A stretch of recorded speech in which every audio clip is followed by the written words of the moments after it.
It wasn't too long ago that we had player coaches in professional sports. I always think back to Bill Russell. As great as he also won a championship as a coach, as a player coach. And then you had Lenny Wilkens in the NBA, Pete Rose in baseball. And we appear to be on the era, in this era of player general managers.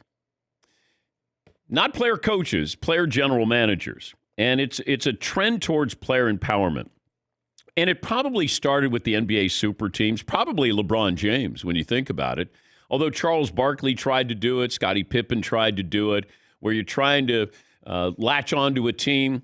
You also had Karl Malone and Steve Nash, Gary Payton. They tried to do it. But Tom Brady is doing it in the NFL. And he has changed the paradigm of what a star player can ask for, should ask for. Russell Wilson yesterday said that he wants input on the roster in Seattle. Kyler Murray retweeted somebody who said the team needs to focus on building the offensive line. I don't know why Deshaun Watson wants out of Houston, but it's a good bet that he wasn't thrilled that they made some trades. He wasn't involved in the coaching search. It makes sense. Quarterbacks are under a ton of pressure, more pressure than any other position in any sport. And they want to have the best guys around them, and they're not afraid to now say it, because it all comes back to that quarterback. When things don't go well, we point towards the quarterback. Russell Wilson was on yesterday, and understand this about Russell Wilson. He was coming on. He had nothing to promote, no products whatsoever, and he had won the Walter Payton Man of the Year Award. He and his wife, Sierra, are going to be on the cover of GQ. But I just threw those things in as mentions, but he didn't come on saying, I want to talk about this or that.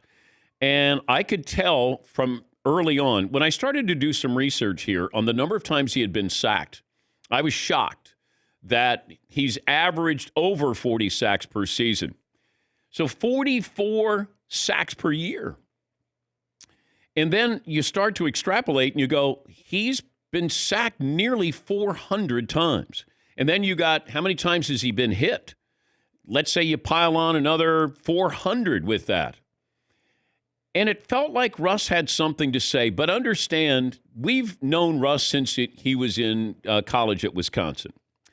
He never goes out of his way to say something negative, ever. He's one of those interviews, and I've said this before, Derek Jeter, you can talk to him, he can spend 20 minutes with you, and he's the nicest guy, but he says nothing. Tiger's really good at not saying anything. And look, I'm fine with that. I mean, that's your prerogative. You can do whatever you want, whatever you're able to handle, or you want a message out there, or you don't want to make headlines. I'm fine with that. And Russ can be frustrating because you want to get answers out of him, and you don't normally get answers. I like him. He's been a friend of the show for a long time, but yesterday felt different.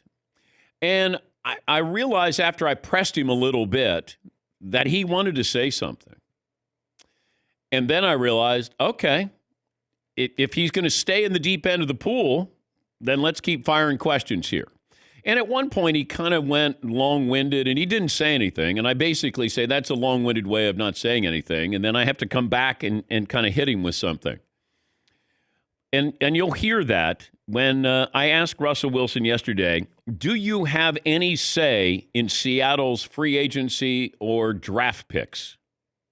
I think that it's, I think that ultimately, for me personally, I think that I want to be able to be involved, because at the end of the day, it's your legacy, it's your team's legacy, it's the guys you get to go into the huddle with, and at the end of the day, those guys you got to trust. When you think about, one of the reasons why Tom went to Tampa was because he felt like he could trust those guys, and Bruce was going to give him an opportunity. I think for every situation, you have to be able to go into a situation.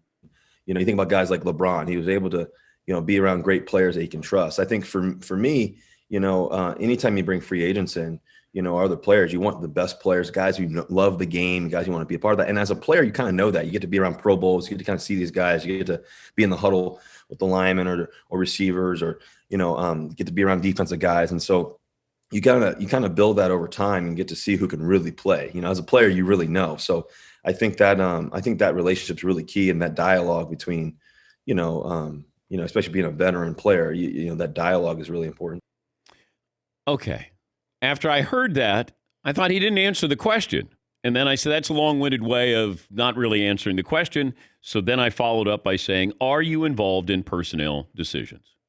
Not as much. I don't, I think that, Do you want to be involved, Russ? Yeah, I think it helps. I think it helps to be involved more.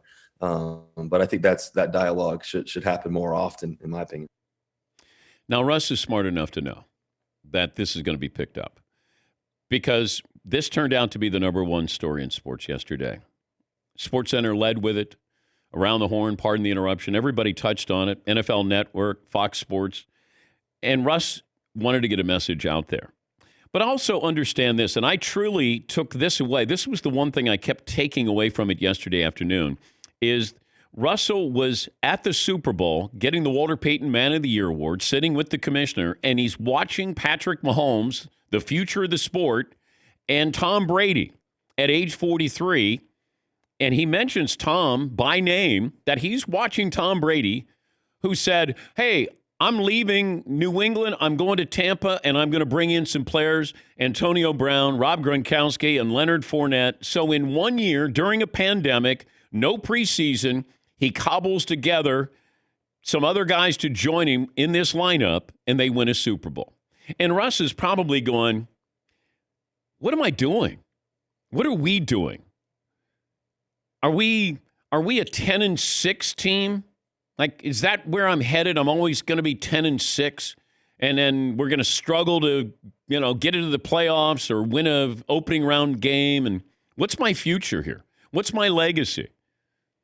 And that's where you start to think about it. And I truly think yesterday, when Russ was talking about it, it dawned on him as he's watching a game that he's never in person watching a game unless he's playing in a Super Bowl.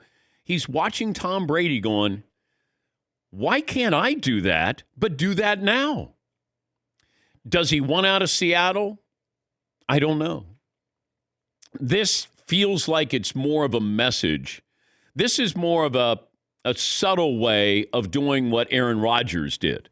Because Rodgers, you went, I don't know what that message is, but he's sending a message.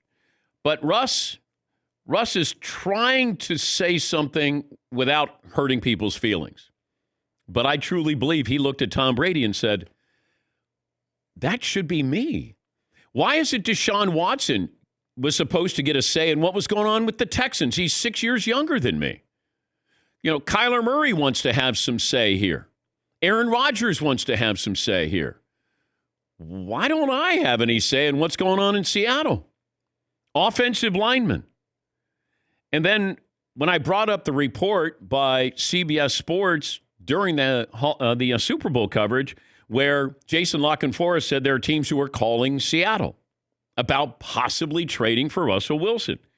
And I said to Russ, do you think teams have called about you? Yeah, I definitely believe they've gotten calls for sure. I think that, I think anytime you're, a player that, tries to produce every week and has done it for, consistently, I think people are going to call for sure. And I think it's part of the process. Yeah, but you're a franchise quarterback. You're a Hall of Fame quarterback. You're not available, are you? Well, I'm not sure if I'm available or not. That's a Seahawks question. But I think more than anything else is, I think at the end of the day, you want to win. You play this game every day to wake up to win. You play this game, to be the best in the world. What I hate? I hate sitting there watching other guys play the game. Yeah, and he mentions Tom Brady by name. He mentioned LeBron James' name. And, these are guys who help orchestrate a roster. Tom doing it famously in Tampa, and LeBron's done it a couple of times in his career. Obviously easier to do if you're person of the prestige and power of LeBron James, and you only have to manipulate the roster to get one or two guys in there. But I do think that Russell Wilson saw his future and didn't like what he was seeing when he saw Tom Brady on the field winning a Super Bowl at 43. For Russ, who says he wants to play 10 to 15 more years, he's not going to end his career in Seattle. Just not going to happen. And he has to understand that nobody ends their careers where they start. It's really rare. Elway, Dan Marino, they did. But Peyton, Favre. I don't think Aaron Rodgers ends his career in Green Bay. Montana, Brady, it happens to them all. And that's where I think Russ is looking at this and saying, there's loyalty, but it's a two-way street. And why is it we don't have a great offensive line? Now, Russ did admit he plays a role in all the times he's sacked. Like, his style is to extend a play, and he holds on to the ball too long sometimes. But, you know, what we credited him with doing and being able to do to extend a play can also be a negative. And then, you know, guy's been sacked almost 400 times. Yeah, Paul. Okay, so here's a question here. We've done this for the past couple of weeks. Yesterday, this caught fire, and people were saying, trade Dak Prescott straight up for Russell Wilson or throw something in. How real do you think this story is from a Russell Wilson being either shopped or pursued standpoint by other team? Maybe pursued. Do you think other teams will call after that interview with the Seahawks where they might not have called 2 days ago?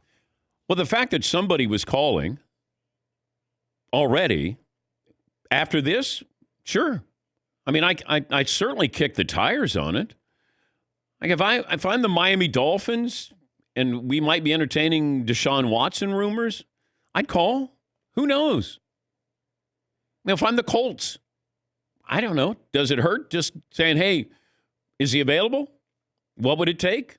Yeah, sure. Do I think he's the likelihood of him not playing in Seattle next year? I'd say very, very, very, very small possibility that he's not. Yes, he. When Tom Brady was with the Patriots, he would always say, like, he has nothing to do with personnel. Like, I don't know how to make those decisions. It's not my thing. And it was always sort of like met with an eye roll. Like, yeah. Okay, Tom. And like, trust me, okay? He's got a seat at the table, all right? He's the guy pulling the string. Now it kind of seems like he really didn't. And it feels like most quarterbacks actually don't have a say in what personnel they're working with. And Tom Curran, who covers the Patriots, said that. He said, look, he had zero input on any personnel changes there. But it caught fire yesterday, and I think Russell Wilson accomplished what he set out to do. And that is, don't forget about me in the Pacific Northwest. I'm still a great quarterback. He was going to be the MVP first half of the season. And I think he looks at this, and it starts to set in that everybody is, the coronation of Patrick Mahomes will continue. And the fact that Brady is still here, like, where am I? I'm kind of caught in between here. We're a good team, a competitive team, but we're not a great team. And I truly, and I've said this before, and it sounds crazy to say it, he's a Hall of Famer. I still don't believe Seattle believes in Russell Wilson. I don't believe the coaching staff truly believes in Russell Wilson. I don't. Because they want to run the ball and they want to play great defense. That's what they want. And Russ goes in there, and he had 2 Hall of Fame linemen with him when he first got there. Walter Jones and Steve Hutchinson. Those are Hall of Famers. Then all of a sudden he's like, wait, where's my offensive line? And even when you look at his first year, he was sacked 33 times. But he was sacked 47 times. And I know that we throw the ball more, therefore there's more sacks. But at some point, just sheer attrition, Russell Wilson is not going to be able to be the Russell Wilson that makes him so dangerous.